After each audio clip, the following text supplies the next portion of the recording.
Esta é a sexta e última aula da nossa matéria Os Evangelhos. Repito, esta é a sexta e a última aula desta nossa matéria Os Evangelhos, curso básico em teologia, turma das terças-feiras. Deus abençoe a todos os nossos irmãos e irmãs que estão aqui dando alegria da sua presença. Hoje é terça-feira, 6 de dezembro, ano 2022, sexta e última aula da matéria Os Evangelhos, curso básico em teologia, terça-feira, 6 de dezembro de 2022. Nossos agradecimentos, irmão Gil Grijó, sua esposa, irmã Rubiane Amaral, também nossa irmã Bernadette, ali do Brasil, Deus abençoe, né? Irmã Bernadette está acordada, está ligada, né? São agora 10h28 da noite no Brasil, né? A mulher de Deus está ali ligadíssima, né? Também tinha que ser irmã da nossa irmã Sabrina, né? Então, a genética fala forte, né? Estão ligadas no mesmo propósito. Irmã Ilana, Deus abençoe, obrigado pela sua presença. Irmão Wilson Fernandes, nosso veterano. Família Ramalho, pai, o filho, a Espírita Santa, né? Tá ali, né? O pai tá chegando, né? O pastor Anderson, né? A filha, a Espírita Santa estão ali, né? Irmã Angelina e nossa irmã Sabrina, irmã Vanessa, Deus abençoe, né? Estou ansioso, irmã Vanessa, ver o índice, né, com um novo visual, né? A senhora já deve estar vendo nos bastidores. Vai ficar bonito, né? Já é bonito. Então, Falta muito ainda. não acredito. A senhora está falando sério? Não. É de 3 a 6 meses para lá, para crescer. Que isso? Para mim, o mistério já estava já no jeito. Ai, ai, ai, ai, ai. Mas Deus, pô, vai lhe dar paciência. Coloca, dá uma empolgada, mas aí tem que tirar para poder crescer tudo. Exato. Não, mas a gente vai ter alegria de ver o seu rapaz bonitão mais do que já é. Irmão Elton, Deus abençoe, obrigado pela sua presença. Irmã Meire apareceu, não é a Margarida, não, apareceu a irmã Meire. Deus abençoe, irmã Meire. Eu sei que a irmã Meire trabalha bastante, batalha bastante, mas também está vencendo bastante. Irmã Nalu, obrigado pela sua presença, está indo de momento no invisível. E irmão Abissai, já entendi perfeitamente, tranquilos quando puderem, os que puderem, claro, estarem visíveis, amém. O que não puder, assim o faremos. Irmãos, deixa eu dar aqui uma notícia, não sei se vai ser boa ou ruim para você. Estava comentando com o nosso irmão Wilson, eu estou já 3 semanas numa batalha pesadíssima, imprimindo apostilas, escrevendo, né? Deixa eu só mostrar para vocês verem que eu não estou exagerando uma palavra. Eu estou desde semana passada só imprimindo apostilas, só imprimindo. Deixa eu só dar aqui uma viradinha, né, se eu consigo mostrar para vocês a quantidade de apostilas, né, que estão aqui na minha mesa. 3 bolos de apostilas. Antes das 2 da manhã ainda vou fazer mais 2 bolos de apostilas, né, para imprimir e enviar aos alunos. Entende? Não para. Eu estou acordado desde as 4 da manhã, só parei para o almoço, um cafezinho bem rápido da parte da tarde. Mas é assim, infelizmente, as 2 últimas semanas do mês e as 2 primeiras, ou às vezes a primeira do mês, me dá esse enorme trabalho, porque coincide, não é, com a virada de matérias e a impressão de novas apostilas. Por que eu estou falando isso, irmãos? Ficou quase impossível eu colocar, ela já está pronta, mas ficou impossível para eu colocar no formato para aparecer na tela a prova de hoje. A prova está pronta, só que eu não consegui realmente, não tive tempo, ficou impossível, e isso já é a segunda vez que me acontece em 2 anos que nós estamos funcionando com a escola, entende? Porque realmente está bem pesado para o meu lado. Então, eu não consegui realmente colocar no formato para jogar na tela para fazermos a prova. Então, se os irmãos não se sentem mal, eu prefiro, então, fazer na próxima aula a prova. No finalzinho, terminou a aula, 9h30, 9h40, aí vamos, então, para a prova. Talvez alguns de vocês estão lá dentro dizendo, aleluia, glória a Deus, eu precisava de tempo para estudar, aleluia, Deus ouviu a minha oração. Estou falando bem baixinho, porque eu sei que alguém aí orou para que isso acontecesse. Ô, né? Glória! Alguém aí orou, gente. Olha lá, já confessou, né? E quem confessa tem perdão da parte de Deus, né? Lá, confessou a serva do Senhor. Eu estudei tanto todo dia, eu estudei. Olha a cara de alegria. Aqui, ó. Mas, irmãos... Olha o Gil, olha a cara de alegria do Gil aí, ó. Olha lá, o irmão Gil, olha lá, a irmã Nalu está falando do irmão Gil. Mas alguém aí orou para que acontecesse essa situação. É a segunda vez que me acontece, gente, em 2 anos. Nunca me aconteceu isso. De eu ficar realmente tão apertado a ponto de eu não ter tempo de colocar na tela. A prova está pronta, só não tive um momento. Gente, ontem, hoje, só Jesus. Parece que eu estou correndo a maratona. Assim que vocês, por favor, me perdoem. Alguém... Irmã Bernadette. Gente, a oração de vocês é violenta, hein? Misericórdia, essa turma da terça é perigosa na terra, né? Mas também. Então, eu peço a compreensão de vocês, tá? Mil desculpas, eu sempre gosto de cumprir a minha palavra, mas realmente saiu do meu controle. Então, preste atenção, vamos ter terça-feira aula normal, somente... Aí eu deixo a critério do irmão Wilson. Fazemos na segunda, depois da matéria do médio, ou se o irmão Wilson tiver disponibilidade, entra na conexão e fazemos todos juntos na terça. Pode ser, então? Isso. Então, ele manda o link, então, para não dar esse trabalho, porque é uma situação completamente excepcional, então fazemos todos juntos. Feliz, irmã Meire, está com tempo agora, graças a Deus. Então, gente, ficamos então assim, próxima aula, dia 13. Terminou a aula, por volta de 9h30 ou 9h40, embora vamos começar a nova matéria, nós então vamos ter a nossa provinha da matéria dos evangelhos. Importante aqui que eu vou dizer, preste atenção. Eu amanhã vou despachar a apostila da nova matéria, está aqui, ó, escatologia bíblica, vou despachar.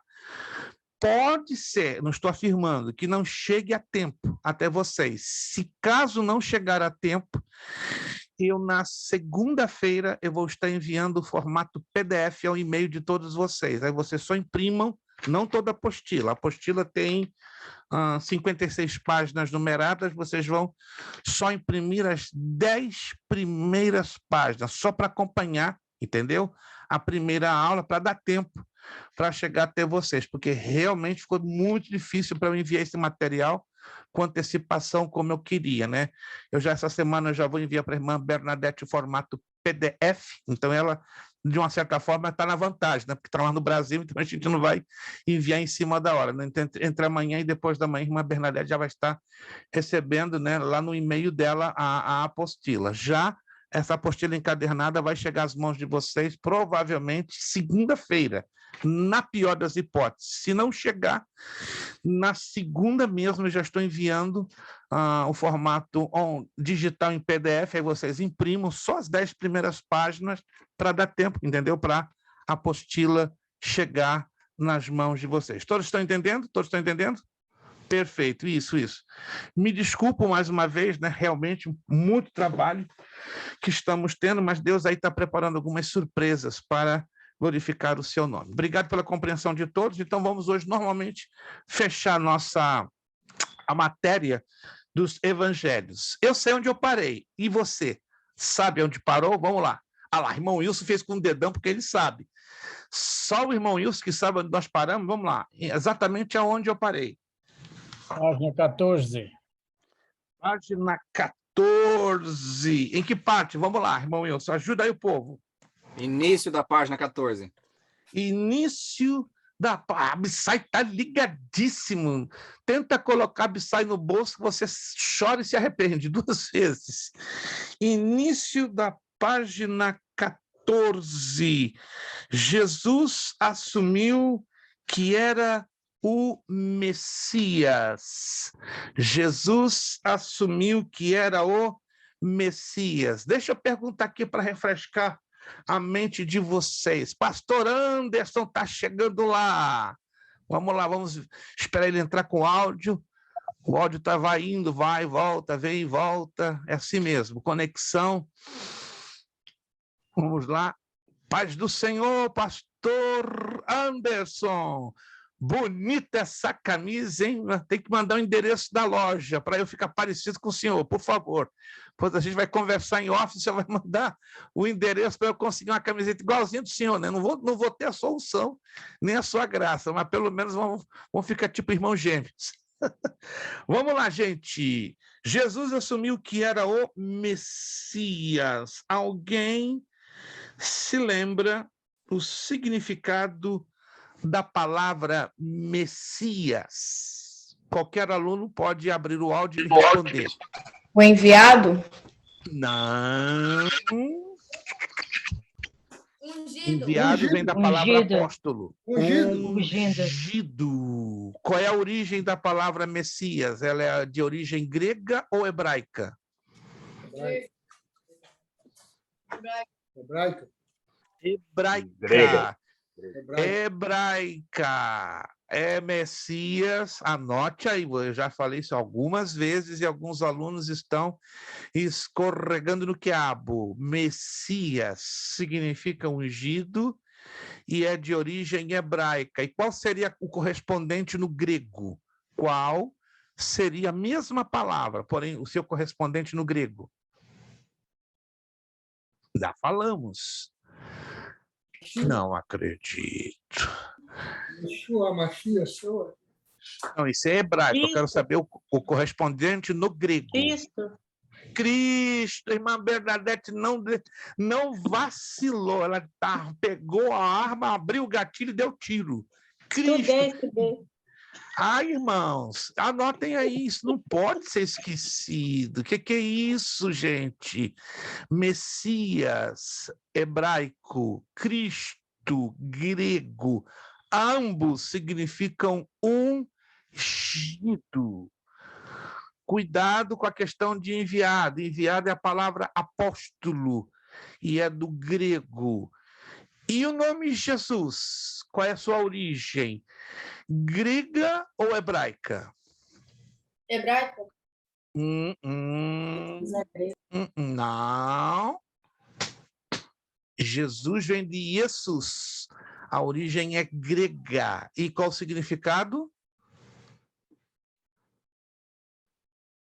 Esqueceram? Não é possível. Vão ter que rever os vídeos. Ou não estão anotando? Quero acreditar que sim. Significado do nome Jesus, ou Jesus do grego. Rapaz, olha o silêncio.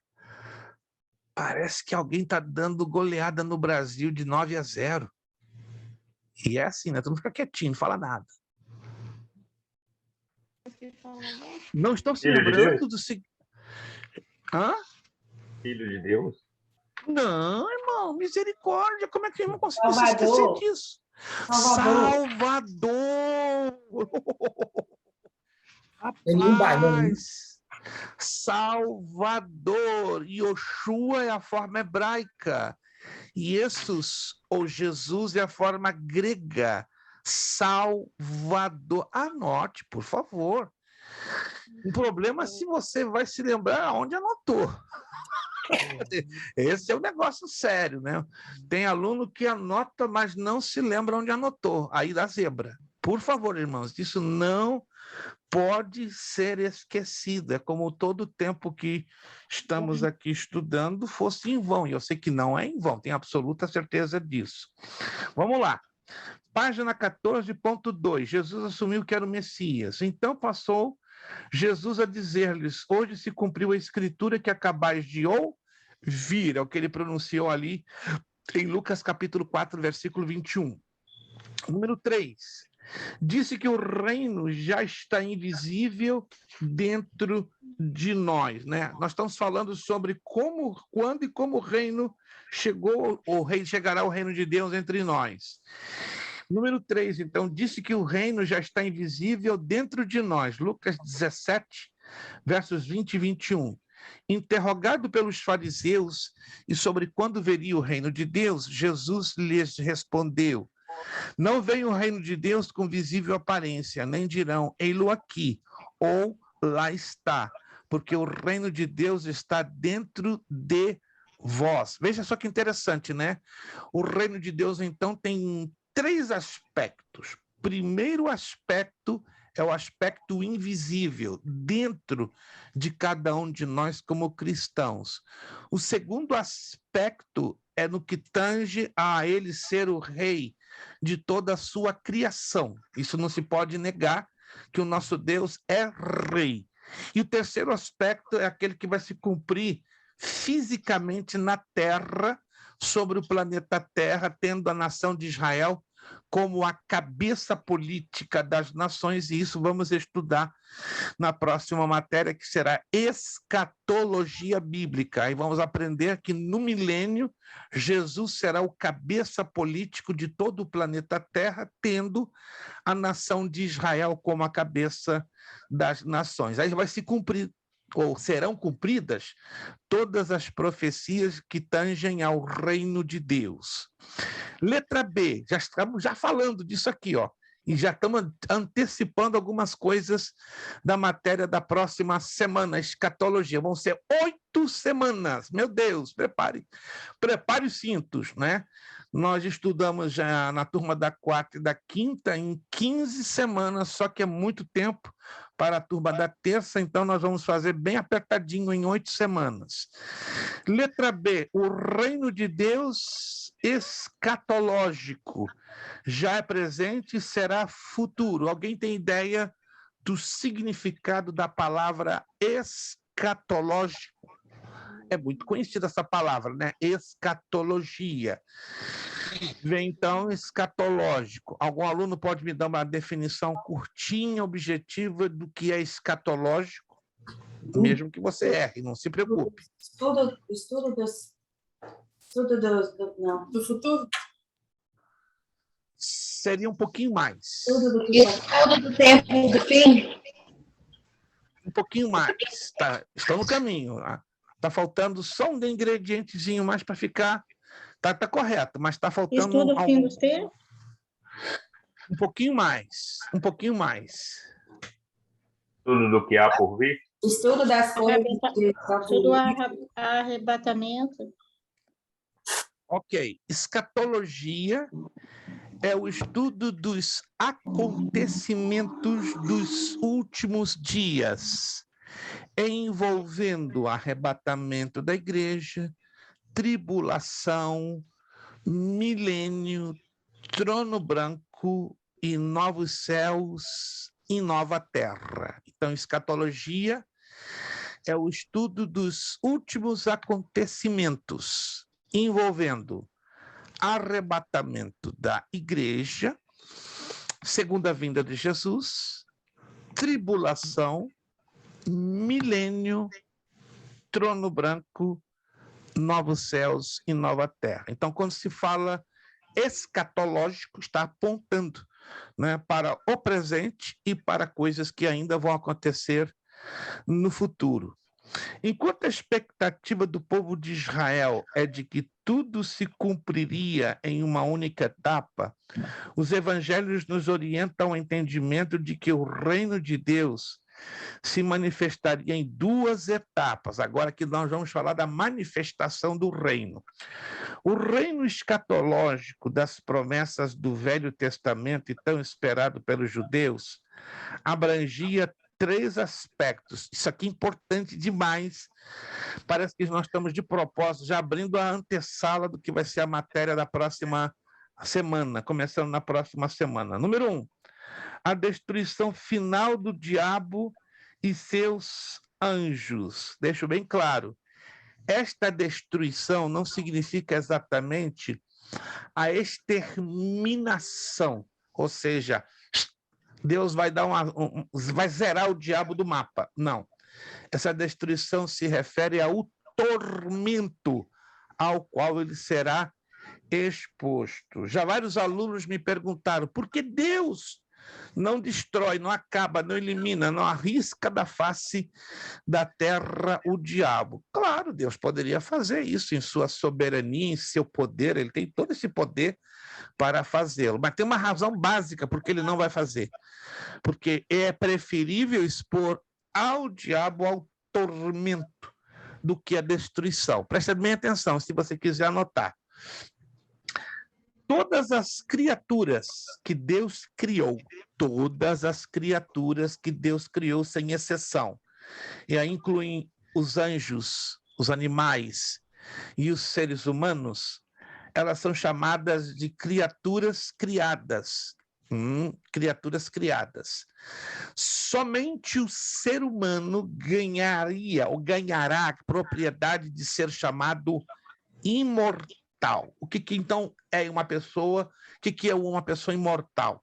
Foi criada, nasceu, viveu, e através de Cristo Jesus, crendo na sua obra da cruz do Calvário, ela se tornou imortal. E o que é imortal? Que não volta a morrer, que não morre, que não está separada em definitivo de Deus. Já eterno, só existe um ser no universo que é chamado o Eterno, e ele é Deus. Por quê? Porque Deus nunca foi criado. Os anjos, não se esqueçam disso, eles um dia foram criados. A própria Bíblia nos ensina isso, né? Que os anjos... Quem já leu nas Escrituras que os anjos um dia foram criados? Alguém já leu isso nas Escrituras? Alô? Alguém aqui já leu isso ou não? Não? Opa! Os anjos não são eternos. Quem tinha dúvida sobre essa questão? Se os anjos eram ou não eternos? Seja sincero. Os anjos nunca foram eternos. Desculpa, pastor. Então, quando as pessoas falam que cada pessoa tem que ser um anjo da guarda, eu não creio nisso, mas isso... Não, isso é uma crença pagã, essa é uma crença baseada no babilonismo de 3, 4 mil anos antes de Cristo. Não existe essa questão do anjo da guarda. Não, cada pessoa não tem um anjo da guarda. As pessoas têm, sim, a proteção dos anjos do Senhor, ok? E a proteção especial daquele que é chamado o anjo do Senhor. Vamos à Bíblia, que é interessante, né? Nós irmos à Bíblia, Salmo 92. Vamos analisar, então, por partes. Vamos ao Salmo 92. Pastor, e aquela profecia de que cada um tem o seu anjo e dá até o nome do anjo para a pessoa? Não, fica quieto, isso aí é complicado, Vamos lá, deixa eu ver aqui o texto. Deixa eu ir a Mateus, porque não está me vindo à memória o texto lá nos Salmos. Deixa eu ir a Mateus, que Mateus vai me dar direitinho qual é o texto. Fala sobre isto. Mateus, ok.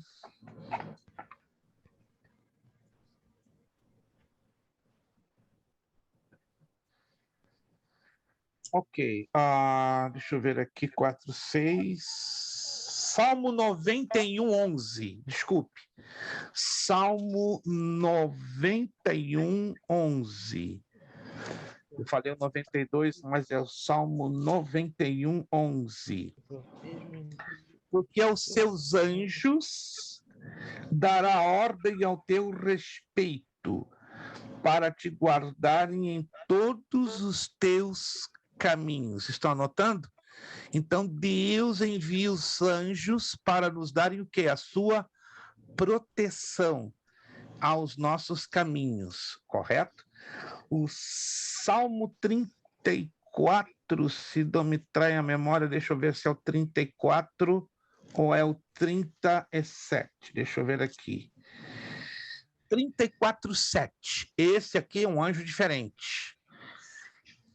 O anjo do Senhor acampa-se ao redor dos que o temem e os livra. Preste atenção aqui, ó. O anjo do Senhor. Não sei se na sua Bíblia aí está Senhor com todas as letras maiúsculas. Confere aí. A palavra Senhor na sua Bíblia deveria estar com todas as letras maiúsculas. Quem tem esta tradução? Irmã Rubiane tem, irmão Gil tem, irmã Bernadette tem. A palavra Senhor neste salmo tem que estar com todas as letras em maiúsculo. Irmã Ilana, sua tradução está? todas as letras maiúsculas, irmão Wilson, irmã Vanessa, irmão Elton. A palavra Senhor nesse texto, Salmo 34:7, tem que estar com todas as letras maiúsculas. Depois me diga se está ou não conferindo. Não está conferindo? Ou é um problema? Duas traduções que eu olhei aqui, não está não. Vou tentar mais. Então tem algum probleminha. O Salmo 34:7. 34:7. Tem que estar. Se não está, é um sério problema, então, da sua tradução. Irmã Meire, a sua tradução está aí? E lá. Está praticamente de todos. A família Ramalho, Salmo 34:7. Está tudo em maiúscula. Manalu, está aí em maiúscula? Sim ou não? O S, não toda a letra, só o S, só o início, só o S. É um problema de tradução. Isso é sério, isso é sério. Eu vou explicar por que é sério. Irmão Abissai, a sua tradução 34:7, está todo a palavra Senhor, está toda em maiúscula? Sim. Perfeito. Eu vou explicar a vocês por que é um grave problema de tradução. Porque no hebraico original está escrito Yahweh, que são as 4 letras hebraicas, Y, H, W, H.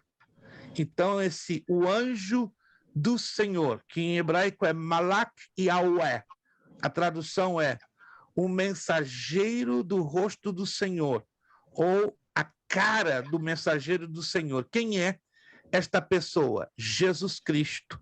É uma cristofania. E as Bíblias em português que não trazem a expressão Senhor com todas as letras maiúsculas, elas ferem a tradução original. Eu sei disso que há muitas Bíblias com a tradução em língua portuguesa que não trazem exatamente como seria no hebraico. Por quê? Porque todas as vezes que você vai encontrar no Antigo Testamento, se você quiser anotar, isso é importantíssimo, a palavra Senhor, com as letras maiúsculas, está se referindo ao nome hebraico de Deus, Yahweh. E quando aparece o anjo, preste atenção, singular, não os, o anjo do Senhor, está se referindo, então, à manifestação pré-encarnada do Senhor Jesus Cristo. Né? Isso você pode ver lá em Josué capítulo 5, aquele anjo que apareceu com a espada desembainhada diante de Josué antes da queda das muralhas de Jericó, aquele personagem que conversou com Abraão em Gênesis capítulo 18, o anjo que se apresentou a Manoá, pai de Sansão. Então, existem várias manifestações de cristofanias, e na maioria delas acompanhadas... Como? O anjo que apareceu a Balaão, Números 22:22. Isto também, ali foi o Senhor Jesus. Tá? Essa é a manifestação que chama-se cristofania. Cristo, porque se refere a Jesus Sempre Cristo. Sempre ela vai vir acompanhado o anjo do Senhor, não? Sempre o anjo. Mas existem termos na Bíblia que também falam o anjo do Senhor, só não a palavra Senhor toda em maiúscula. Temos que identificar também. Que aí se trata de um anjo qualquer, que não é o Senhor Jesus Cristo.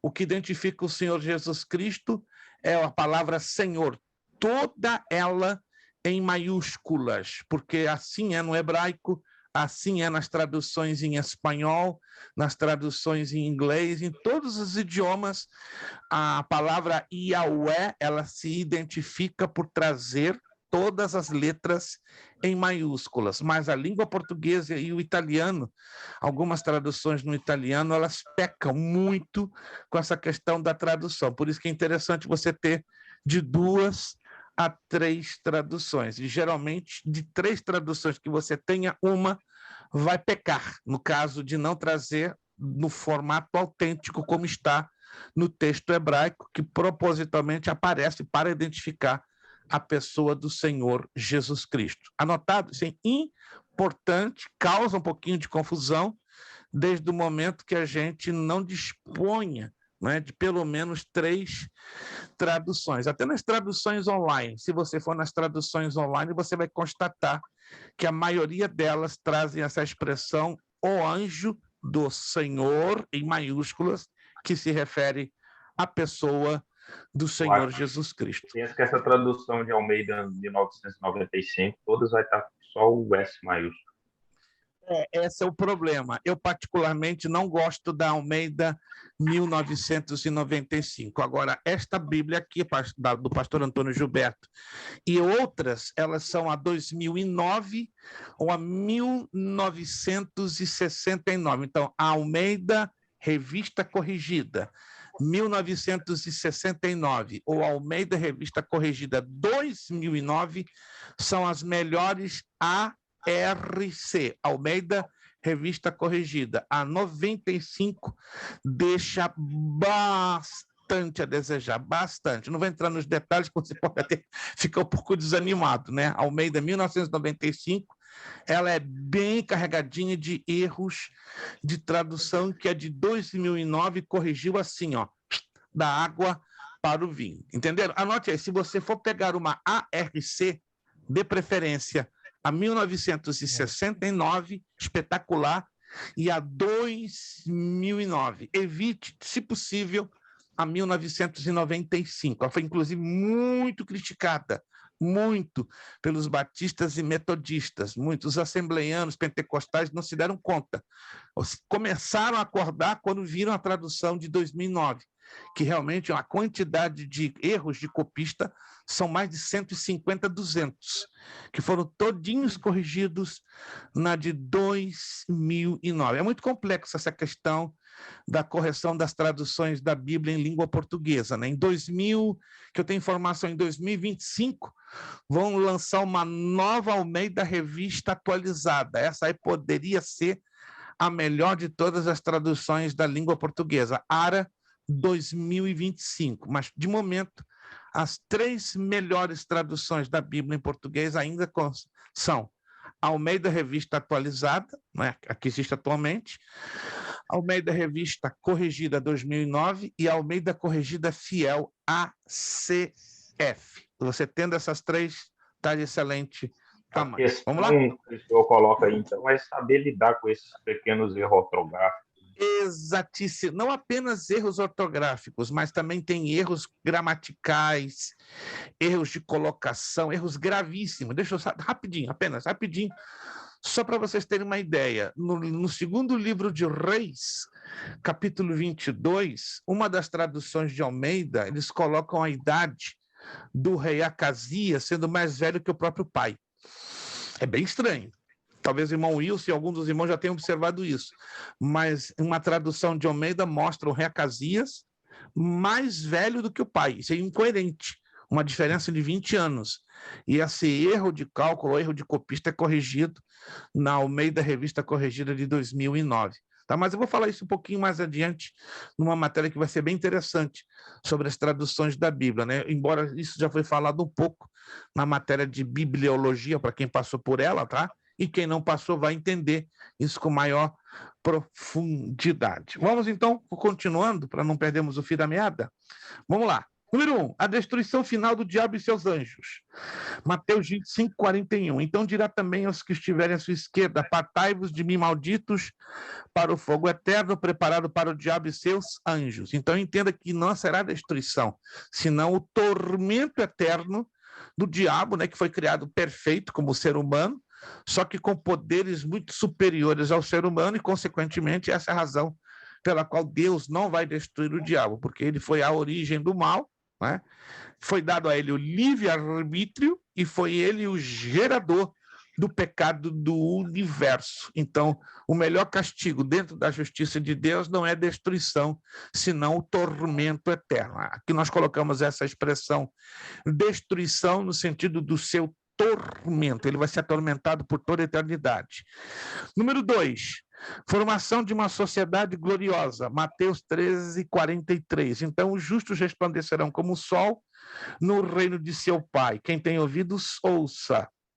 Número 3, comunhão perfeita com Deus. Muitos virão do Oriente e do Ocidente, do Norte e do Sul, e reclinar-se-ão à mesa no reino de Deus. Alguém já disse que no reino de Deus não vai se comer. Vamos aqui deixar bem claro algo que a gente vai falar isso com todos os detalhes na matéria de escatologia. No reino de Deus, no governo de 1000 anos do Senhor Jesus, sim, vai ter comida, vai ter banquete. Tá? Agora, preste atenção.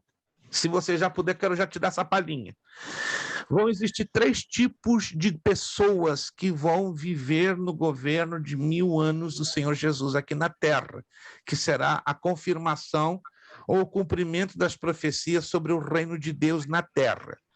Primeiro grupo de pessoas que vão existir nesta terra serão os sobreviventes que sairão da tribulação. Muita gente vai morrer, muita.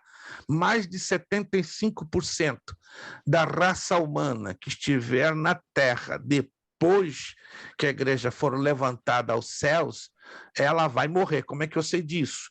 Quando eu estudo Apocalipse, capítulo 7, capítulo 8, capítulo 9, capítulo 10, eu vou descobrir que 75% da raça humana que ficar depois dos arrebatados vai morrer através das pragas, dos cataclismos, vai ser uma mortandade gigantesca. Somente 25% vão sobreviver. Como é que eu sei sobre esses percentuais? Presta atenção, a Bíblia não usa a expressão 10%, 30%, 50%, 70%. Não, presta atenção, porque o percentual aparece a existir no século XVI na França, pelo matemático chamado Blaise Pascal. Antes do século XVI, como eram entendidas as porções matemáticas, através de metade, 1/3, 1/4, 1/5, 1/6, 1/7, 1/8, 1/10 e assim por diante. Então, a Bíblia usa a forma matemática baseada em proporcionalidade e não em percentuais. Vou dar uma olhadinha lá no livro do Apocalipse. Fala de 1/3 parte, 4ª parte, 5ª parte, a metade. Alguém já leu isso em Apocalipse? Já teve a curiosidade de passar os olhos? O Apocalipse não fala de porcentos, de percentuais, né, ou de percentuais. Sempre vai usar a expressão proporcionalidade. Aí você fazendo as contas das proporcionalidades vai atingir em percentuais 75%. Vamos lá. Então, 25% será o número dos sobreviventes que vão sair arrependidos, confessando a Jesus como seu Senhor e Salvador, e pum, vão viver no milênio. Preste atenção. Segundo grupo de pessoas que vão viver no milênio, os glorificados. Quem serão os glorificados? Nós, os vivos, que seremos arrebatados e receberemos o quê? Um corpo glorificado. E os justos mortos, que ressuscitarão primeiro, e aí receberão o quê? Um corpo glorificado. Presta atenção. A propriedade do corpo glorificado é bem interessante. É um corpo que não terá necessidade de dormir, de comer, de beber. Mas e se quiser? Se eu quiser, como glorificado, comer, eu posso? Posso. Claro que poderei. Tá? Mas nós não teremos fome.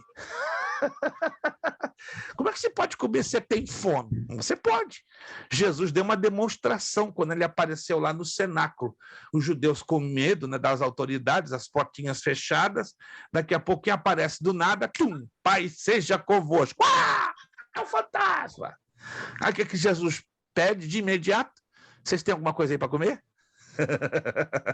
Aí Jesus come e deixa bem claro que não era um fantasma, mas o seu corpo estava ali na condição de glorificado.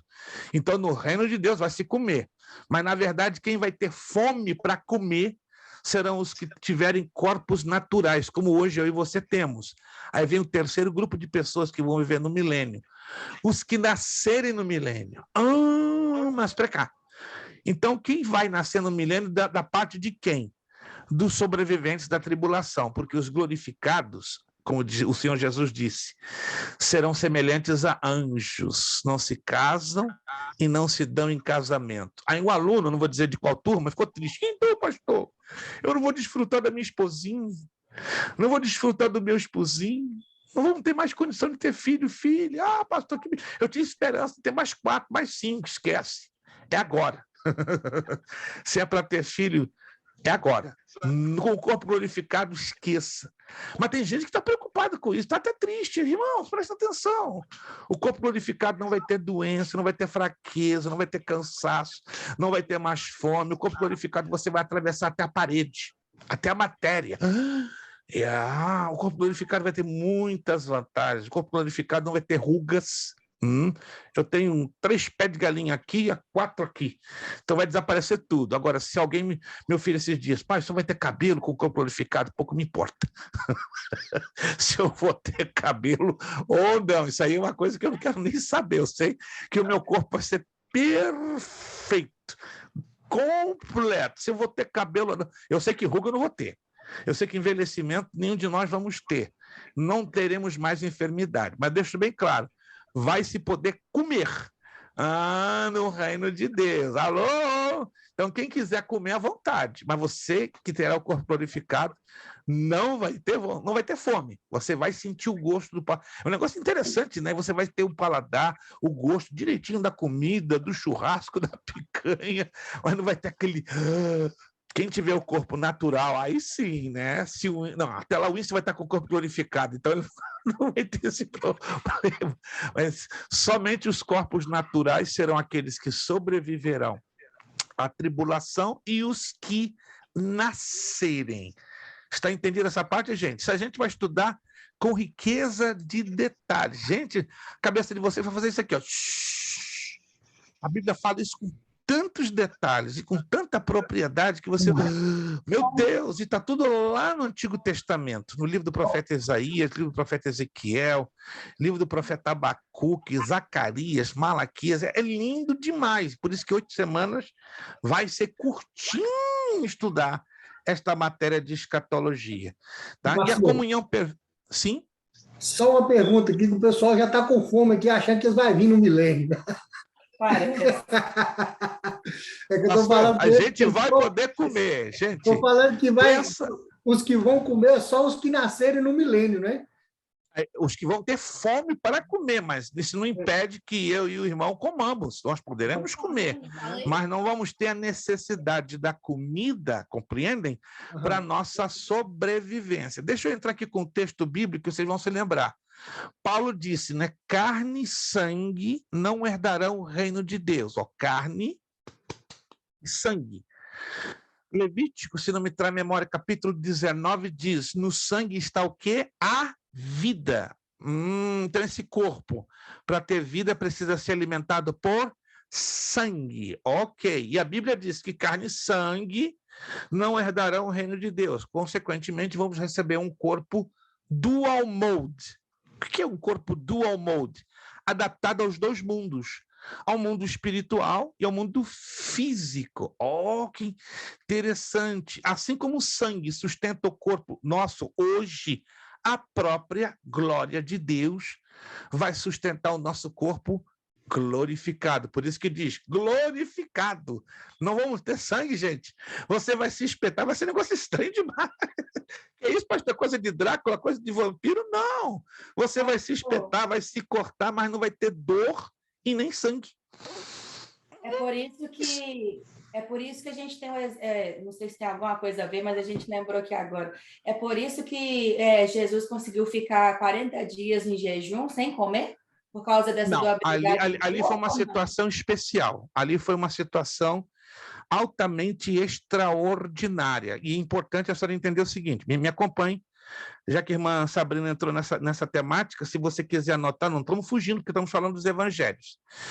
Na Bíblia, preste atenção, gente, isso aqui é importante, só existem 2 personagens, 2 indivíduos que fizeram o jejum completo, não beberam e não comeram por 40 dias e 40 noites. Alguém se lembra quem foram eles? Moisés. Eles não comeram e beberam, a Bíblia diz com todas as letras, ele não comeu e não bebeu por 40 dias e 40 noites. Quem foram eles? Jesus. Moisés foi um. Moisés foi um. E o outro? Moisés. Não, Moisés foi um. E quem mais? E o outro? Estou se esquecendo de alguém mais? Jesus, não? Não. Eu vou João? provar que não foi Jesus. Não. João? Isaías? Não. Rapaz, eu quero dar 75 de bandeira, vocês não estão se lembrando? Paulo? Aonde está escrito isso?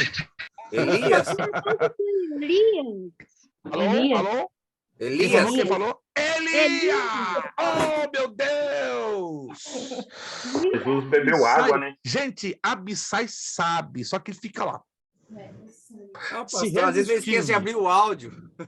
Abissai, solta a benção, Abissai. Não segura não, Abissai. Já estou isento da prova, então. Já tô chegando lá. Calma, Eu Abissai. tinha 75, mas 75 eu dei uns 150. Eu estou com 50 próxima matéria. Foi exatamente, eu vou transferir. A Abissai já entendeu o mistério. Elias e Moisés, anote. Você não me escutou, mas eu fui a primeira que falei Moisés e ainda falei, por acaso foi O seu som está, por alguma razão, falhando bastante. Eu não estou conseguindo ouvir bem. Né? O mesmo probleminha eu tenho na conexão do irmão Gil. O seu som está baixo, Emanuel. Desculpe. O irmão Gil também, eu tenho o mesmo problema. Eu ouço ele, às vezes, muito baixo. Muito baixo. Eu não consigo ouvir direito. Eu creio que todos vocês estão me ouvindo e eu estou ouvindo a maioria. Mas só a conexão do irmão Gil e da irmã Ana Lu, por alguma razão, já há um tempo eu não estou conseguindo ouvir direito. Eu ouço muito longe. Minha sugestão, dê uma reguladinha aí no sistema de vocês, no som, né? Porque isso pode prejudicar a nossa comunicação. E aí eu não ouço e fica difícil eu entender o que vocês estão falando, tá? Deixa eu entrar na questão de Jesus para tirar toda e qualquer dúvida. Mateus capítulo 4. Mateus capítulo 4. Na verdade, Jesus fez o jejum parcial, não foi o total. Mateus capítulo 4, versículos 1 e 2. Está me acompanhando? Eu vou esperar que todos abram o texto. Estamos falando do assunto, os evangelhos. Mateus capítulo 4. Se você pode, né, ter a sua Bíblia aberta, eu agradeceria. Se você pode. Se você não pode, ok. Mateus capítulo 4, versículos 1 e 2. Então foi conduzido Jesus pelo Espírito ao deserto para ser tentado pelo diabo. Preste atenção aqui no verso 2. Bastante atenção no verso 2. E tendo jejuado 40 dias e 40 noites, depois teve o quê? Fome. Só isso? Somente isso. Mas ele não teve sede? Porque ele estava bebendo água. Como é que eu sei disso, irmãos? Porque o texto não fala. E Deus não tem dificuldade de inspirar os seus servos para dizer claramente: e não comeu e não bebeu. O problema é que deduzimos e não lemos o texto. Temos que prestar atenção ao que o texto nos está falando, nos está nos ensinando. Se o texto fala, não comeu e não bebeu por 40 dias e 40 noites, esta é a informação que o texto está nos fornecendo. Porém, se o texto não está nos dizendo que ele bebeu, quer dizer o seguinte, que ele só unicamente deixou de comer. E aí, nas entrelinhas, como somos bons intérpretes da Escritura Sagrada, deduzimos o quê? Que ele bebeu, tá? É o mesmo probleminha do jejum de Daniel. Já ouviram falar do jejum de Daniel? 21 dias. Aí temos um problema. O jejum de Daniel não foi de 21 dias. Foi de 10 dias. E o grande problema piora, porque foram 2 tipos de jejuns. Então, o famoso jejum de hortaliças, tá? Foi o que durou 10 dias. Daniel se absteve dos manjares do rei por 10 dias. Isso chama-se o jejum seletivo, se abster de determinadas qualidades de comida. Agora, o jejum de 21 dias, que está lá no meio do livro do profeta Daniel, foi para quebrar uma resistência de um espírito maligno que estava impedindo de chegar a resposta da parte do anjo Gabriel a Daniel. Alguém já leu esse texto ou não? Alguém já leu esse texto? Aí vocês estão percebendo que se confundem os dois tipos de jejuns, né? Se costuma usar o pano de fundo do jejum primeiro dentro dos 21 dias, mas não existe. Então, eles misturam, né, as características do primeiro jejum com o tempo do segundo jejum. Então, temos que ter muito cuidado na leitura do texto, entendeu? No início do livro do profeta Daniel, é o jejum seletivo, a abstenção de certos tipos de alimentos para honrar a Deus. Esse durou 10 dias. O de 21 dias foi para quebrar uma resistência demoníaca nos ares que estava atrapalhando a chegada da bênção ao profeta Daniel. 21 dias ele absteve de quê? Tudo. De tudo. Vai lá no texto que o irmão vai ver, de tudo. Ele se absteve de tudo. Aliás, de comida sólida, na verdade. Porque se o texto nos informasse comer e beber, é outra coisa. Vamos entender isso aqui? O corpo humano não suporta mais de 3 dias sem hidratação. Até 3 dias, alguns heróis conseguem fazer 4, 5, mas está esperando morrer. Porque está provado pela ciência. O corpo humano não suporta mais de 3 dias. Eu conheço 2 heróis aí que tentaram doideira e passaram mal. E foram hospitalizados, quase em coma. Né? Em coma glicêmico. Isso é perigoso. Isso é arriscado demais. Agora, cada um de nós podemos fazer um jejum até de 40 dias, porém, tomando líquido. Aí não há nenhum problema. O problema é deixar de comer e beber por mais de 3, 4 dias. Até o comer podemos, mas o beber complica. Porque o nosso corpo é feito de quê? 72% de água. E aí? A menos que você queira assinar o seu atestado de óbito. No caso de Moisés e Elias, está bem claro nas escrituras, foram sob condições sobrenaturais. Foi o sobrenatural de Deus que tomou Elias e Moisés, e aí eles jejuaram 40 dias e 40 noites. Não é coincidência não, gente. Quem aparece no Monte da Transfiguração, em Mateus capítulo 18? Quem se lembra? Não desconfiam? Moisés e Elias. Não é coincidência não, gente. Foram os 2 que jejuaram 40 dias e 40 noites, Eles não beberam, aparecem, não comeram nada, e eles aparecem no Monte da Transfiguração. Tem uma razão de ser? Claro. Eu vou falar isso na matéria de escatologia. Tem uma razão de ser. Tá tudo ligado, gente. O problema é que a gente não faz as devidas conexões, porque é normal nós, né, quando não conhecemos o pano de fundo, fazemos as nossas próprias observações e deduções. Virando a página. O reino presente havia sido profetizado. Página 15. Lucas 4, 21. Vamos ler Lucas 4, 21. Vamos ler, então, Lucas 4, 21, os que puderem. Lucas capítulo 4, versículo 21.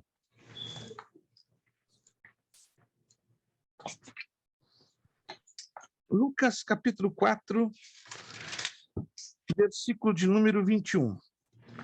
Então começou a dizer-lhes: hoje se cumpriu essa escritura em vossos ouvidos. Jesus entrou na sinagoga e toma o rolo do livro do profeta Isaías, que diz lá em Isaías 61, 1, 2.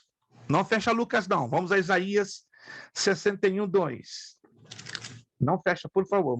Coloca aí um marcador de livro, uma caneta, mas não fecha, não. Isaías 61, 2. O Espírito do Senhor... Olha o problema de tradução aqui, gente. Isso aqui é fantástico, né? Eu estava me lembrando de um texto, e esse aqui encaixa perfeitinho, ó. Na Almeida Revista Corrigida de 2009. Presta atenção, se você tem uma tradução parecida a esta que eu estou lendo agora. Isaías 61, 1. O Espírito do Senhor Jeová. Quem tem essa tradução? Senhor Jeová. Olha que interessante. Está sobre mim, porque o Senhor, letras todas maiúsculas, confere aí na sua tradução, Essa tradução é fantástica, está falando o quê? Adonai e Yahweh, no hebraico, ou seja, o proprietário Deus Pai. Seria a tradução ao pé da letra, né? O Espírito de Deus Pai, essa é a tradução, está sobre mim, porque o Senhor, Yahweh, aí está usando as letras maiúsculas, está se referindo que é a Trindade. Rapaz, eu não sabia disso. Veja só que interessante. Então, aí seria a Trindade. Porque a Trindade me ungiu para pregar as boas novas aos mansos.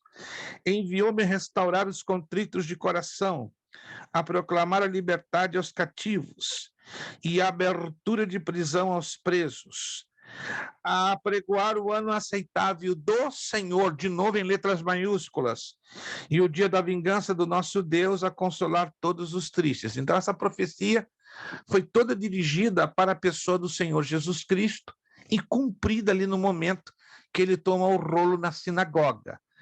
Mateus, vamos agora a Mateus, capítulo 11. Mateus, capítulo de número 11. Outro texto interessantíssimo. Mateus, capítulo de número 11, dos versos 2 ao 6.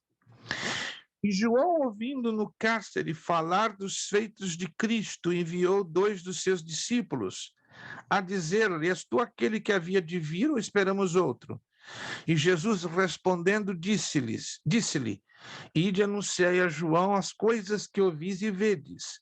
Os cegos vêm, e os coxos andam, e os leprosos são limpos, e os surdos ouvem, os mortos são ressuscitados, e aos pobres é anunciado o evangelho. Quando Jesus toma a palavra para falar aos discípulos de João Batista, ele está cumprindo o quê?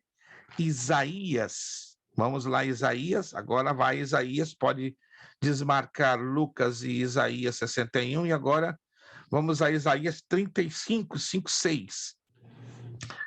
Então os olhos dos cegos serão abertos e os ouvidos dos surdos se abrirão. Então os coxos saltarão como servos, a língua dos mudos cantará, porque as águas arrebentarão no deserto e ribeiros no ermo. Então, esta profecia se cumpre com o início do ministério do Senhor Jesus Cristo. Muito interessante, porque o reino presente, com isso, havia sido profetizado. Agora, observe aqui, por favor. Olha essa observação, OBS. Jesus, sendo Deus, pode nos trazer presente e futuro ao mesmo tempo. Olha só. O que diz Mateus, capítulo 16, verso 28 ao 17, 2. Em verdade vos digo, alguns dos que aqui estão, de modo nenhum provarão a morte, até que vejam vir o Filho do Homem no seu reino. 6 dias depois tomou Jesus consigo a Pedro, Tiago e a João, irmão deste, e os conduziu à parte a um alto monte, e foi transfigurado diante deles.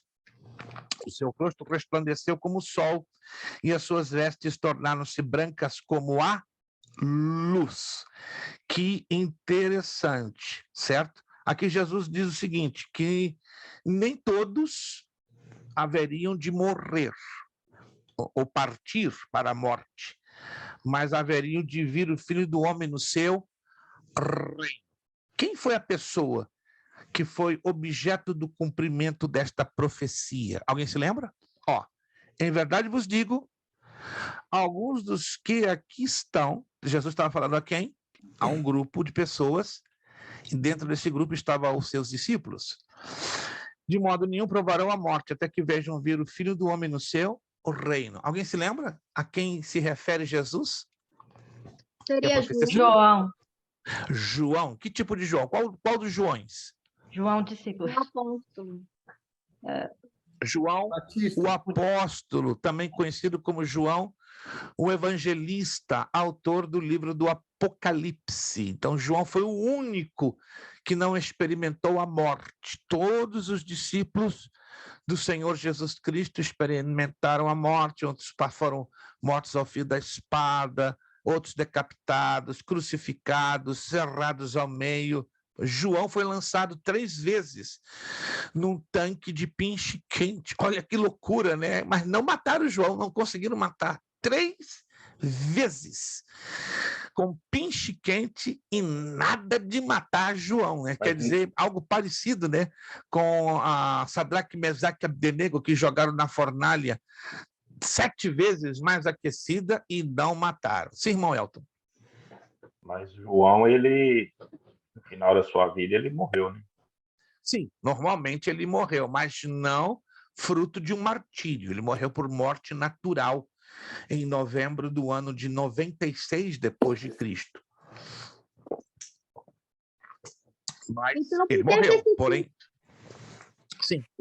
Eu tenho essa dúvida sobre esse texto. Por que esse texto refere-se a João? Ele está se referindo que João seria o único que não iria morrer a martírio, como o senhor acabou de falar aí?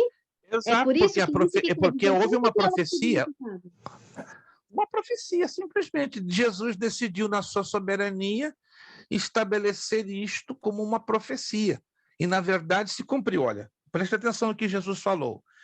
Em verdade vos digo, alguns dos que aqui estão, de modo algum, provarão a morte, até que vejam vir o Filho do Homem no seu reino. E João não viu Jesus no seu reino, olhando para o futuro? João foi transportado para o futuro, ele não teve uma visão. Gente, presta atenção.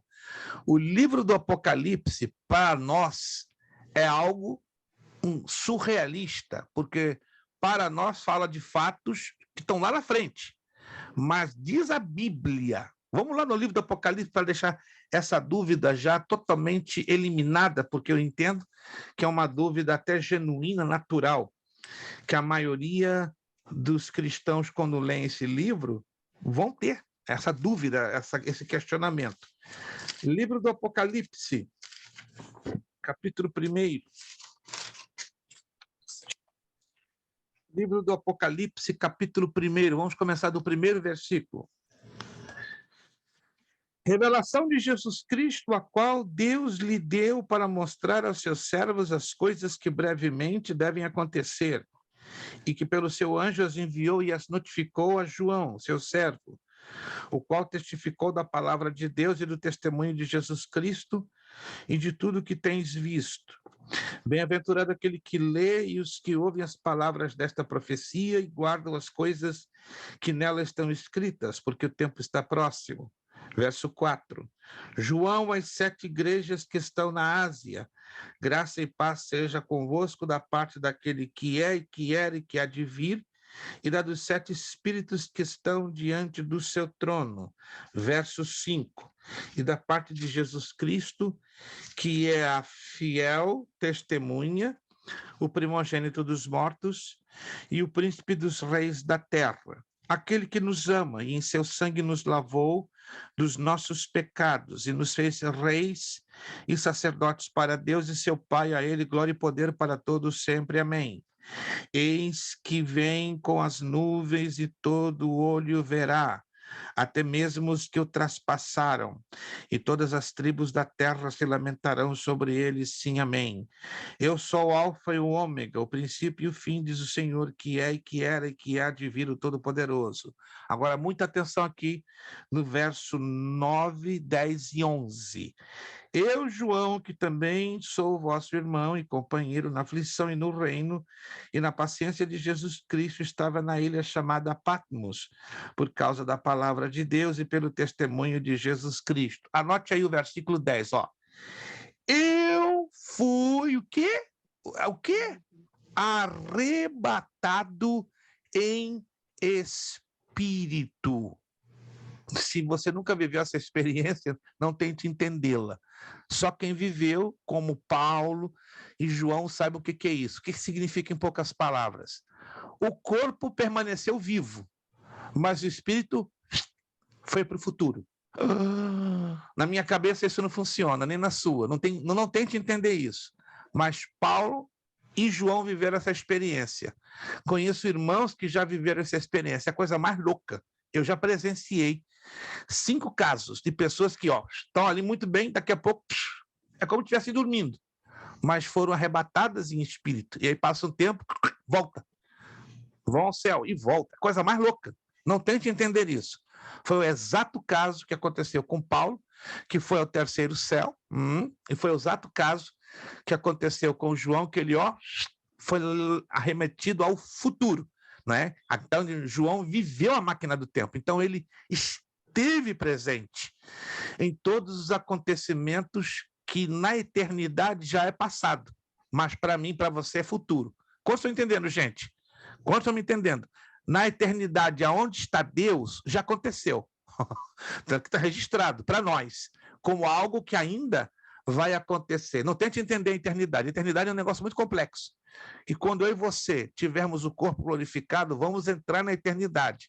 Aí nós vamos entender o que é a eternidade, que não é o tempo humano, o Cronos, senão o Kairos. Um dia como 1000 anos, e 1000 anos é como um dia. É bem estranho você tentar racionalizar na mente hoje humana. Não tente fazer isso. É impossível. Mas, repito, quando eu e você tivermos o corpo glorificado, você vai se lembrar dessa aula. que é a eternidade. Então, João viveu algo que na eternidade já passou, já aconteceu. Um negócio estranho, né? Mas não tente entender, não. Tá? Mas você e eu vamos viver isso. Meu Deus. Irmão Wilson fala, né? Eu já vi um testemunho, o pastor Juarez sabe desse testemunho. Sim, o pastor Juarez me comentou esse testemunho, mas eu presenciei 5 arrebatamentos. É a coisa mais estranha que você pode imaginar. Se você crê no mundo espiritual, eu creio. Não sou melhor do que ninguém, não, mas é um negócio que assusta. E a pessoa volta, dá a descrição certinha do que viu no céu, a presença do Senhor Jesus, é maravilhoso. E eu falo com Deus todo dia: Senhor, se é para me levar, leva de uma vez só. Não vai essa de vai e volta, não, que eu vou ficar brabo. Eu prefiro ir para ficar. Agora, fazer a viagemzinha de ir e voltar, eu acho... Deus tem misericórdia de mim, não sou melhor do que ninguém, não. Se é para ir embora, eu vou embora mesmo. Depois eu recebo o corpo glorificado sendo ressuscitado. Mas para essa de ir e voltar, eu acho que não aguentaria, não, irmãos. Mil perdões, não sou melhor do que ninguém, não. Mas o que Paulo mesmo disse, né? Estar com Cristo é excelentemente melhor. Paulo mesmo disse isso, né? Ele já estava vivendo essa expectativa, né? De já partir, né? Não é porque Paulo fosse suicida, porque ele já estava pressentindo o aroma do que é chegar no céu, né? Aí eu fico preocupado que hoje o povo não está preocupado com arrebatamento, não. O povo está preocupado com a terra. O povo está preocupado em casar, multiplicar. Não é errado, irmãos. Não é errado. Não. Mas o foco da minha e nossa vida cristã, deve ser lá em cima, porque isso aqui, é tudo passageiro, tudo vai passar. E essa matéria de escatologia, eu tenho certeza, vai abalar sua mente, vai abalar sua fé, vai abalar sua convicção, e você vai se assustar com um fato. Nós estamos mais perto do arrebatamento da igreja do que você e eu podemos juntos imaginar. Quem tem uma leve ideia do quão perto estamos da vinda de Jesus? Alguém tem uma leve ideia? Mas nós estamos perto demais. Nós estamos perto demais. Gente, nós estamos perto demais. Vocês vão entender isso a partir da próxima terça, que eu vou dar uma palhinha assim por alto. Só para você perceber o quanto nós estamos próximos da vinda do Senhor Jesus. Entendendo então esse texto? Então, João, já para cumprir profeticamente esta profecia, para cumprir essa profecia, foi o único que não morreu, porque ele tinha que viver essa experiência do arrebatamento para ver Jesus Cristo lá no seu reino, né? Que nós vamos, claro, também vê-lo, só que de uma outra forma. Vamos vê-lo física e presencialmente. O reino de Deus em Cristo Jesus. Número 1, a vitória sobre o diabo e seus anjos. Irmão Leandro, Pai do Senhor, bom revê-lo. Tivemos um problema, nós não vamos fazer a prova hoje. Eu acho que muita gente orou. Muita gente orou, meu Deus, vou fazer no finalzinho da próxima aula. Fique tranquilo, ninguém vai sair no prejuízo. Beleza, não.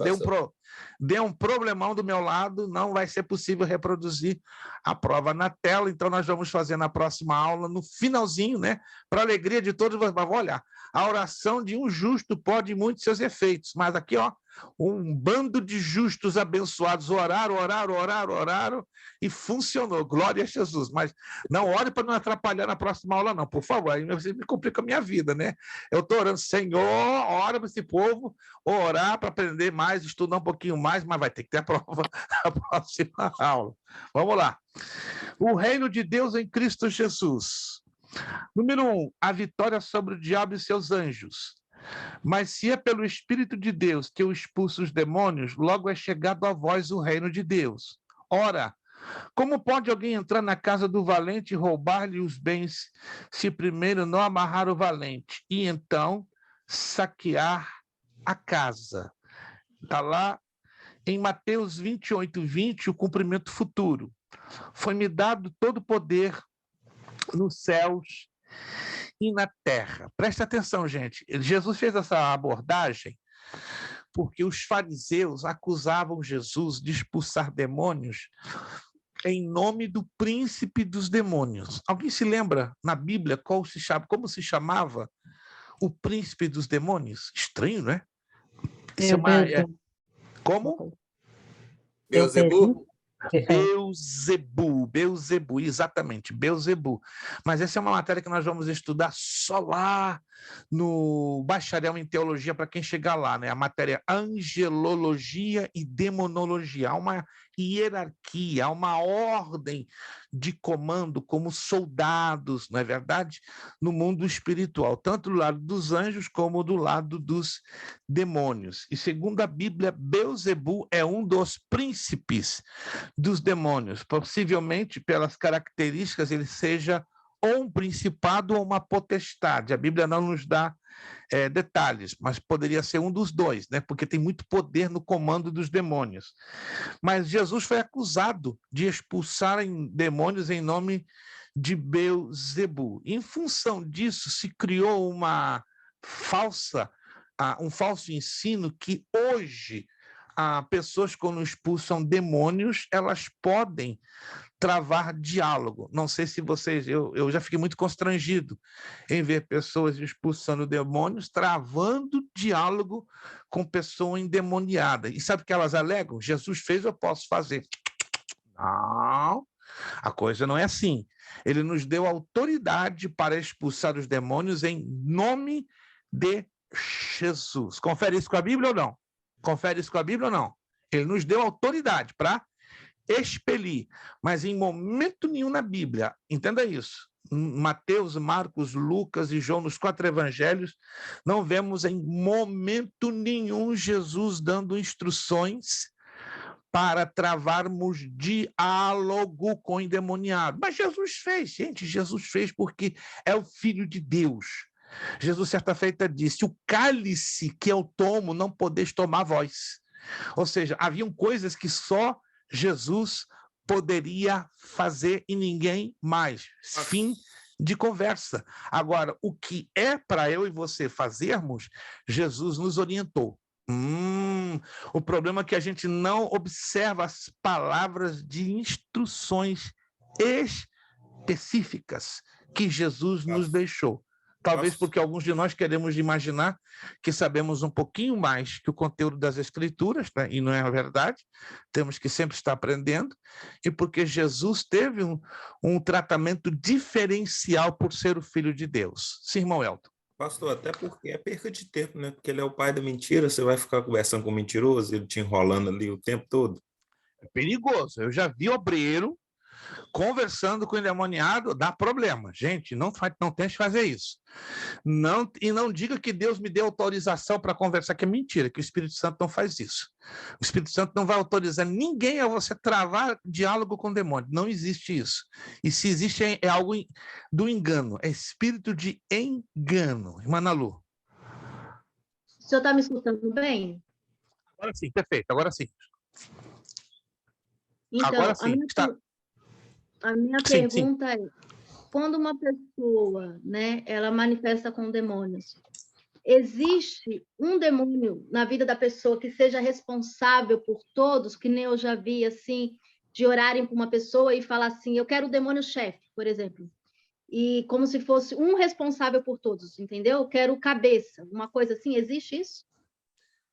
Não vejo, repito, não encontro, a menos que alguns dos irmãos me ajudem com algum texto bem claro ou indireto, mas eu não vejo nenhuma orientação clara, direta, específica ou indireta, seja da parte de Jesus, seja da parte dos apóstolos, seja da parte do próprio apóstolo Paulo, que depois de Jesus, convenhamos, Paulo é a autoridade maior a nível de doutrina, ou seja, de ensino bíblico. Eu não vejo.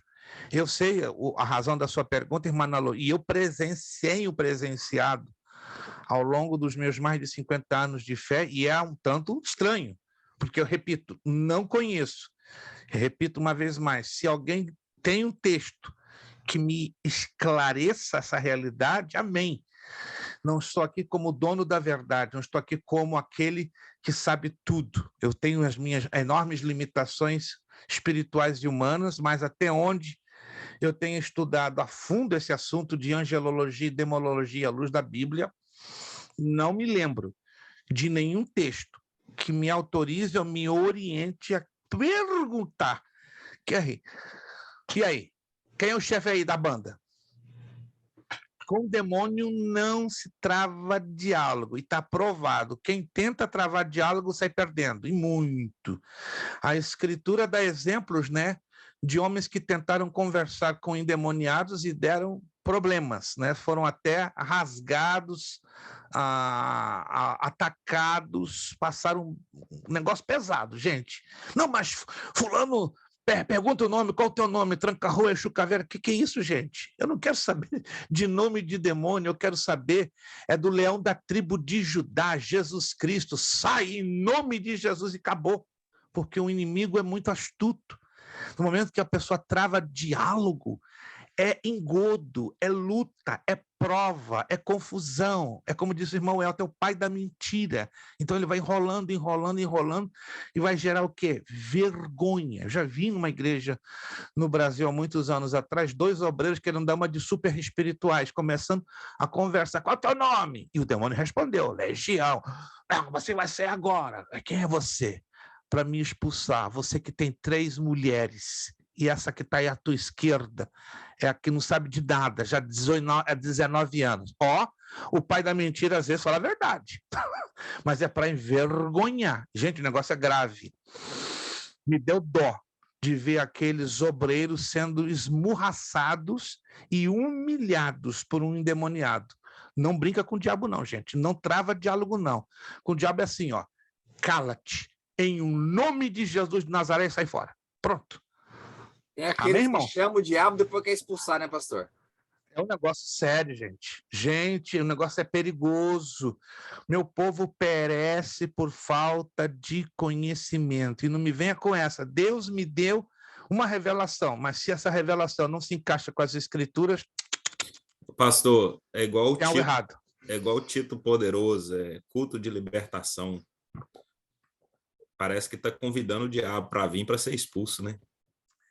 Na verdade, não é errado usar essa expressão culto de libertação, porque, vamos ser sinceros, tem pessoas que vêm do mundo carregadinhas de mazelas, carregadinhos de cargas, pesos, correntes, e pessoas que passaram, por exemplo, pela macumba, pela feitiçaria, pelo vodú, pelo homossexualismo, por essa vida pesada, né? Talvez alguns de vocês estão me entendendo, sabem que o processo de libertação não é assim, não é do dia para a noite. Por isso que se diz processo. Não sei hoje, porque eu estou longe do Brasil há muitos anos, mas nos meus tempos, né, não estou aqui como saudosista, nem querendo ensinar missa padre, tá? Como se usa uma expressão no Rio de Janeiro. Mas há 50, 40, 30 anos atrás, no Brasil, os cultos de libertação era uma coisa bem séria. Não estou dizendo que hoje não existam pessoas que trabalhem com seriedade, mas era um negócio sério. Eram grupos que passavam 2 semanas em oração e jejum. E quando entrava uma pessoa, ou endemoniada, ou um crente não de todo liberto, olha, era um negócio impressionante. A coisa ficava feia, se manifestava para o quê? Haver libertação. libertação. Olha o que Jesus ensina em João, capítulo 1, versículo 31. Se o Filho vos libertar, verdadeiramente sereis livres. E o que ele diz no verso 36? E conhecereis a verdade, e a verdade vos libertará. O que é a verdade? A Escritura, a palavra de Deus, que gera poder para exercitar esta libertação. Mas eu repito, nem todos passam por uma libertação assim, ó. Tem alguns que levam dias, semanas, meses e até anos. Então, um culto de libertação hoje deveria ser tido com muita seriedade, e eu, infelizmente, eu vejo muito pouca seriedade hoje. Não falo isso para julgar ninguém, por favor, não me malinterprete. Mas se a gente for olhar para alguns anos atrás, hoje se banaliza muito essa expressão culto de libertação. É uma coisa, não quero ser polêmico, entende? Estou olhando pelo que a Escritura assim, me ensina. Irmã Vanessa. Pastor, mas então ter um culto de libertação não é uma necessidade de todas as igrejas? Deveria, mas e agora? E não está tendo... Como é que cada líder, como é que cada igreja enxerga essa necessidade? Gente, vamos ser sinceros, tem muitas igrejas hoje doentes. E sabe por quê? Porque temos obreiros doentes. E quem são esses obreiros doentes? Obreiros que não foram acompanhados, treinados, discipulados. Hoje parece que as pessoas se convertem, entram na igreja, 2 meses depois estão assumindo um cargo de responsabilidade para trabalhar, já são separados obreiros. E aí? Gente, temos que passar por um processo de limpeza. Jesus mesmo disse, vós já estáis limpos pela palavra que vos tenho falado. Em outras palavras, no capítulo 15 do Evangelho segundo João, Jesus nos ensina que temos que passar por um processo de limpeza pela sua palavra. Nós vamos falar um pouquinho desse assunto lá na frente, tá? Hoje em dia as igrejas não entendem o capítulo 15 do Evangelho de João. Todos nós temos que passar por um processo de purificação pela palavra. O processo pode durar semanas, meses e até anos. Mas Deus sabe da condição exata que viemos do mundo, entendeu? Para estarmos hoje o quê? Sendo transformados. Há casos que Jesus faz isso aqui, ó. Há casos, mas não são todos. Alguém está me entendendo? Todos estão me entendendo, gente? Tem casos que Jesus faz assim, ó. Eu conheço vários. Mas a maioria dos casos é um processo. Sim.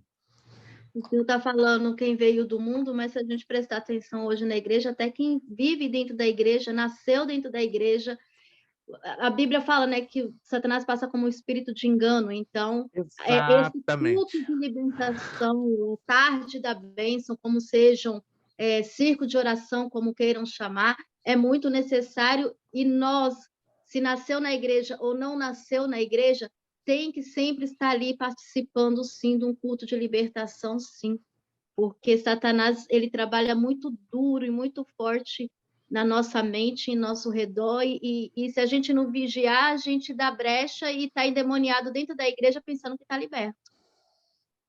Deixa eu abrir um rápido parênteses para a gente fechar essa página aqui, né? Porque, na verdade, a gente vai estar fechando a matéria, né? Gente, essa matéria começa a ficar gostosa agora. Você não tem a mínima ideia do que tem pela frente. Gente, não, se você ler o restante dessa matéria, ia dar bata para batismo, tá? Mas deixa eu deixar bem claro algo aqui. E eu não quero ser polêmico, eu procuro ser bíblico. Embora os assuntos que nós trazemos à tona pode gerar uma pitadinha de polêmica, mas não é minha intenção polemizar. A Bíblia não é para ser debatida, irmãos. A Bíblia, entenda bem, a Bíblia não é para ser debatida, a Bíblia é para ser explicada, explanada, aprendida e aceita e crida. Quem está querendo debater a Bíblia está perdendo o tempo, porque a Bíblia não precisa ser debatida. Ela é a palavra de Deus e ponto final. O problema é a nossa forma de interpretação, que muitas das vezes não obedece aos parâmetros da hermenêutica bíblica, a entender a importância da interpretação pelo texto, do contexto. Mas existem 3 situações Já que a irmã Ana Lu tocou essa tecla, e essa tecla é muito delicada e perigosa, há 3 situações muito parecidas. Preste atenção. Opressão, depressão e possessão. Estão anotando aí? Opressão, depressão e possessão. Rimam as 3 palavras, mas são 3 situações bem diferentes. Primeira, opressão. Nós cristãos podemos sofrer eventualmente a opressão? Sim. Sim, por que não? Jesus passou por isso. Tantos apóstolos e profetas do Antigo Testamento passaram pela opressão. O que é opressão? É a guerra dos demônios sobre a mente, sobre até o corpo, sobre as emoções de nós cristãos, que somos luz. Opressão. A opressão, ela atinge a área do corpo e parte das nossas emoções, que é propriedade ou divisão da nossa alma. Depressão. Um crente pode sofrer de depressão? Claro. Tem um exemplo na Bíblia, fantástico. Não sei se vocês já leram e estudaram. Tem um exemplo lá no Antigo Testamento de um homem de Deus que ficou deprimido para valer. Quem se lembra? Mas ficou deprê, como diz a garotada aí fora. Mas ficou deprê mesmo, deprê. Elias. Elias, gente, vai lá no livro de 1 de Reis que você vai descobrir, o homem ficou deprê. Ficou lá embaixo, ó, foi no buraco. Tanto que teve que ter uma intervenção sobrenatural para levantar o homem, porque se não fosse aquele anjo tocando lá na coxa do homem, ele não ia reagir. Foi um negócio sério, feio. Derrubou os profetas de Baal e do poste de ídolo, daqui a pouco, ó, bum, caiu no buraco. Então, depressão, claro, não é vergonha um cristão dizer, eu estou passando por um processo depressivo. Agora, a questão é o cristão reconhecer que está passando por esse processo e pedir ajuda. Não pode deixar avançar. Se deixar, dá problema. E grave. E aí vem a possessão. Efésios capítulo 4, verso 27. A gente já vai fechar em 7 minutos. Efésios 4, 27.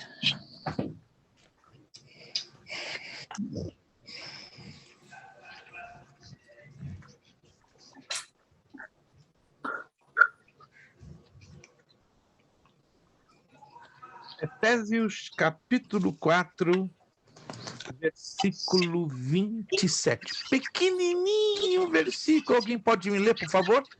Independente da sua tradução, porque diz a mesma coisa.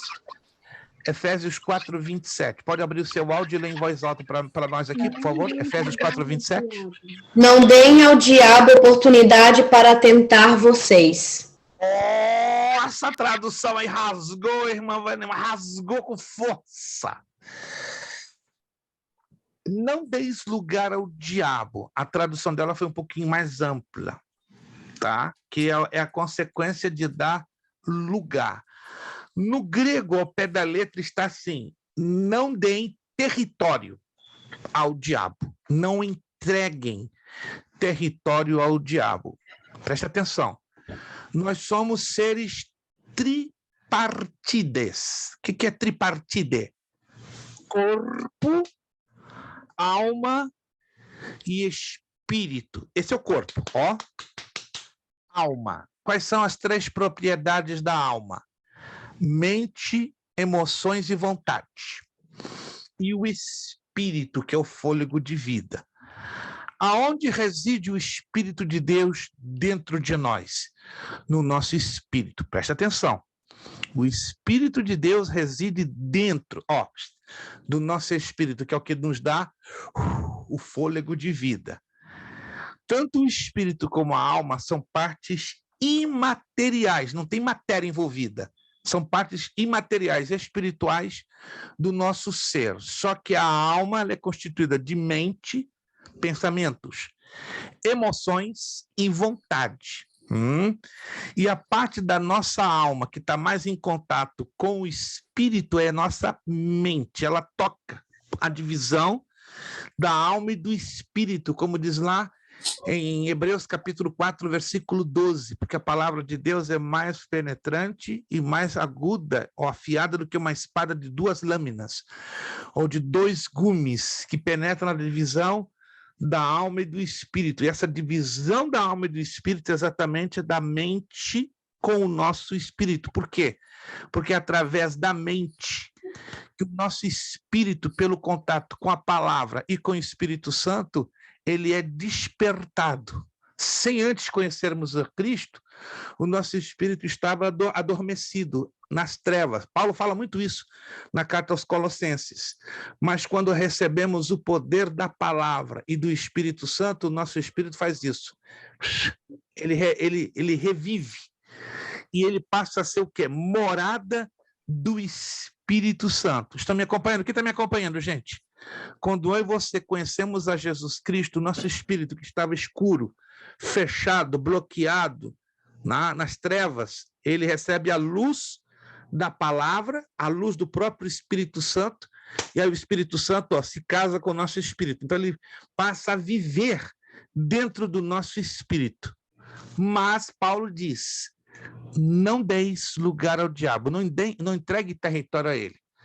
Um crente pode ser tomado por espíritos malignos? Pode. Desde o momento que o Espírito Santo já se retire de habitar nele. Ele veio para fazer morada permanente, desde que não incorramos no pecado da blasfêmia contra o Espírito Santo. Ih, pastor, o negócio agora ficou esquisito. Efésios capítulo 4, vamos lá. Vai esquentar esse negócio. Eu vou terminar essa aula com 10 extintores de incêndio.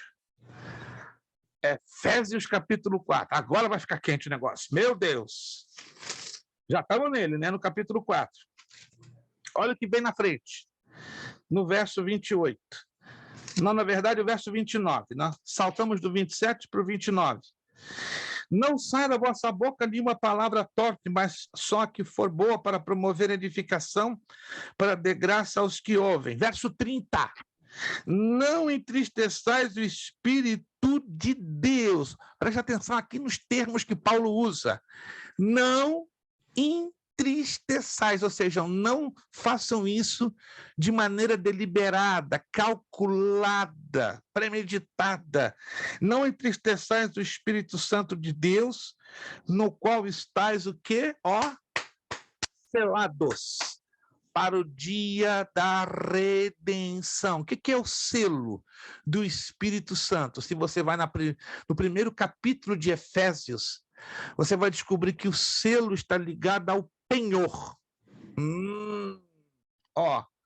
Uma carta para seguir viagem pelo correio, para sair da minha casa até você, ela precisa do quê? Além de um envelope. Selo. Por quê? Qual a razão do selo? Tem alguma coisa? Por que o selo? Salvação. É um preço. É o preço de posse. O selo quer dizer, esta carta é propriedade dos Correios dos Estados Unidos, no caso aqui nosso, da USPS. Então, eu dou autorização, no momento que ela está com o selo do Correio Americano, a ela, o Correio Americano, então, passa a ter o quê? Posse. Para fazer o quê? O que ele bem entender. E, nesse caso específico, é enviá-la até você, que é o destinatário. Quando conhecemos a Jesus Cristo como Senhor e Salvador, ele nos deu o quê? O selo do seu Espírito. E este selo, aderido ao nosso Espírito, nos fez o quê? Parte da sua propriedade. Então, nós somos propriedades de Deus. No dia do arrebatamento da igreja vai acontecer o que? A redenção nossa.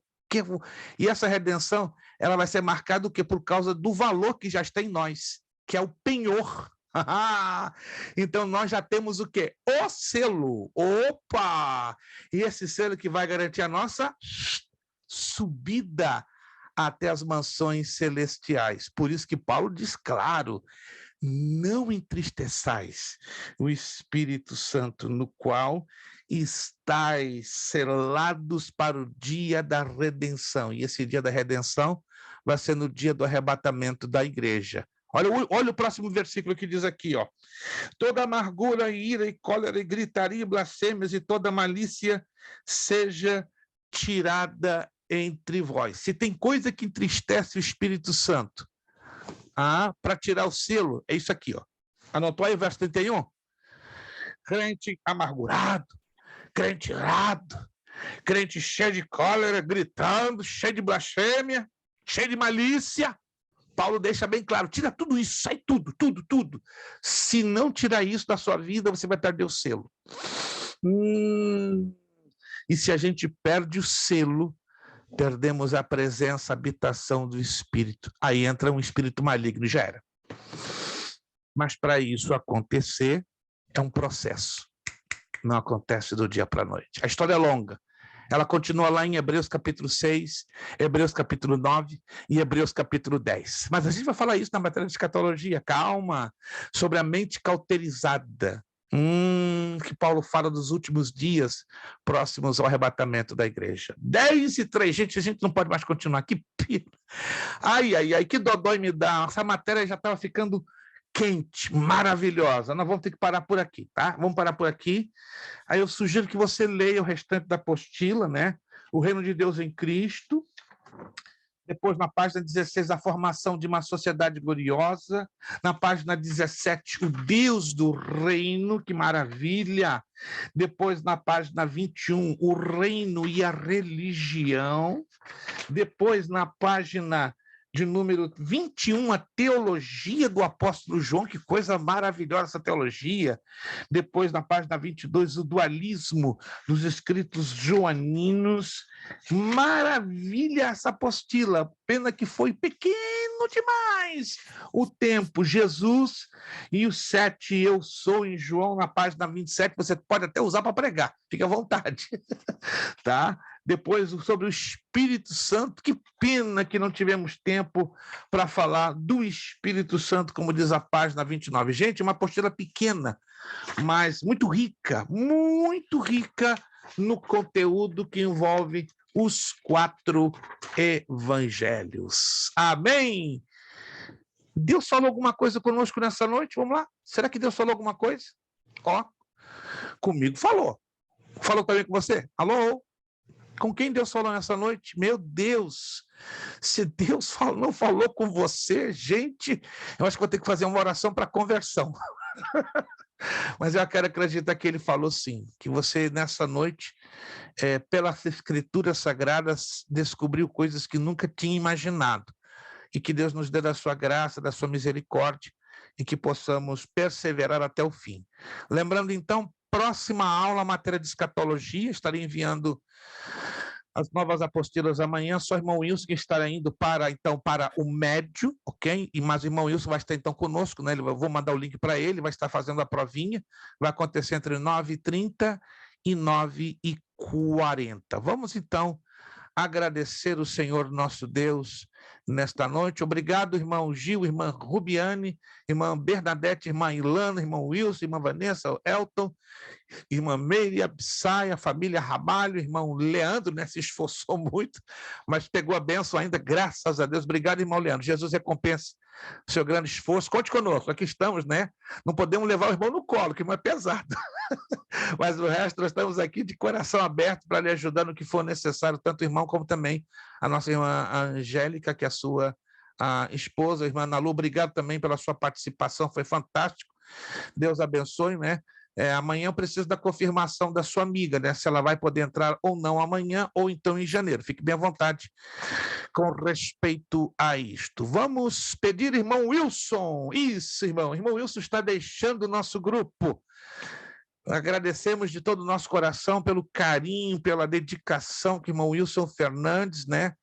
Eu queria ter tempo para conviver uma vez por semana, aí coladinho, tomando café da manhã com o irmão Wilson, né? Nós tivemos, né, trabalhando juntos em uma certa igreja, mas infelizmente tivemos alguns vendavais lá e não tivemos o tempo que gostaríamos de ter em conviver um com o outro. Mas eu creio que ainda antes de Jesus voltar, eu vou ter esse privilégio. Nem que eu pague as minhas despesas e fique uma semana, né, quietinho lá no cantinho do irmão Wilson para aprender alguma coisa ao lado dele. Então, muito obrigado, irmão Wilson, pelo seu tempo, pela sua dedicação, que esteve aqui conosco no curso básico.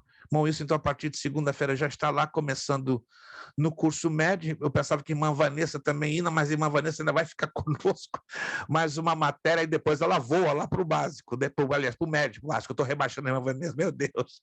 E se Deus quiser, breve vai estar aí do INSE, né? Vamos ficar todo juntinho estudando no médio. Obrigado, irmão Wilson, mais uma vez, e a gente se encontra, então, na verdade, não serei eu o professor, mas será o irmão Kleber Tomás da Silva, mas vamos estar sempre nos revezando e vamos voltar, obviamente, nos encontrar. E na terça aqui estaremos juntos, claro, fazendo juntos a nossa provinha da matéria Os Evangelhos. Irmão Wilson, então, estará nos despedindo, uma palavra de oração e também despedindo-nos, né, desta aula, embora ele vai estar conosco fazendo a prova, só que ele não vai participar da matéria que vamos iniciar na próxima semana, Escatologia. Venha preparado com o seu coração, porque o nosso Deus vai impactar tremendamente a minha e a sua vida através desta nova matéria. Irmão Wilson Fernandes, nos despedindo em oração. Amém. Pai amado, nessa noite quero te agradecer, Senhor, pela oportunidade que nos foi dada de estarmos mais uma vez juntos aqui. Aleluia. A tua palavra, Senhor. Que o Senhor possa proporcionar que cada um memorize aquilo que foi falado, tudo aquilo que nós ouvimos, Senhor. E nesse momento, eu quero te agradecer, Senhor, pela oportunidade de ter caminhado junto com meus amigos até aqui, Senhor. Sou grato a Ti por tudo. Peço perdão pelos meus erros, pelas minhas falhas, e peço, Senhor, que abençoe cada um dos meus irmãos, Senhor. Dá-nos, Senhor, uma noite de descanso, um resto de semana abençoado, é o que eu te peço, em nome de Jesus. Amém, Senhor. Amém. Nosso lema antes de você ir embora, seriedade. Seriedade. Compromisso. Compromisso. Disciplina. Disciplina. Seriedade. Seriedade. Compromisso. Compromisso. Disciplina. Disciplina. Seriedade. Seriedade. Compromisso. Disciplina. Disciplina. É necessário que ele cresça. Que cresça. Que eu diminua. Que eu diminua. É necessário que ele cresça. É necessário que ele cresça. Que eu diminua. Que eu diminua. É necessário que ele cresça. É necessário que ele cresça. E que eu diminua. E que eu diminua. E a Deus damos o quê? A honra, a glória e o poder. Muito obrigado. Deus os abençoe. Vocês são demais, gente. Demais. Vocês fazem um gol a cada hora. Deus os abençoe. Até a próxima semana, terça-feira, dia 13, com a matéria Escatologia Bíblica e depois a nossa provinha de Evangelhos. Muito obrigado. Deus os abençoe. Ótima noite. E até a próxima terça, se Deus quiser. Muito obrigado. Pai do Senhor a todos. Boa noite.